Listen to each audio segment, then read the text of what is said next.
if you are an interested global ophthalmologist, how much do you feel this affects looking for jobs? Do folks generally go into academics for more fluid schedules, or is it common to do private practice? That's a great question, and yeah, one that that's a great question. So it's really interesting when you talk about going and doing global ophthalmology. You'll find that initially people say, oh, so you're going to go into academics. And it's true that there are pros and cons of both, but as I researched that very question, as I was trying to decide, what I was going to do, I found that actually in a lot of ways the private practice model can actually be more amenable to doing global work than academics.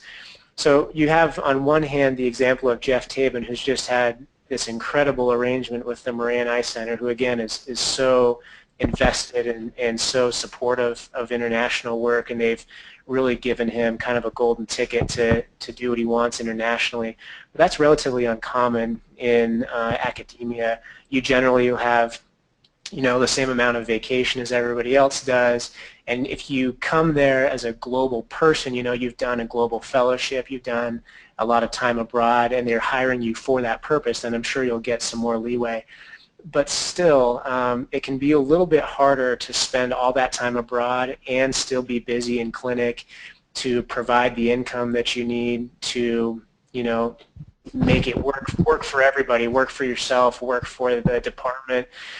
And I've found that a lot of people have decided that they have more flexibility in private practice, but I think it really makes a difference where you're in practice.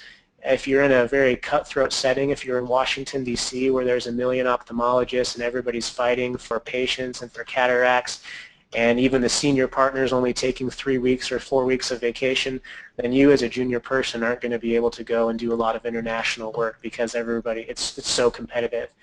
If you're in a less competitive environment where your partners are also interested in global ophthalmology and they also take time off to go abroad, that's probably the ideal setting. You have more availability, less competition, and you can have a little more flexibility. Those are all generalizations. Really, you can make it work no matter where you are and what you're doing. You just have to be committed to it and find a way. But I think that it's worth looking hard at both sides, both academic and private. Consider your own family, consider your own circumstances, and try to figure out what's going to work best for you. But that's a great question, and hopefully that offers a little bit of insight, but it can work both ways.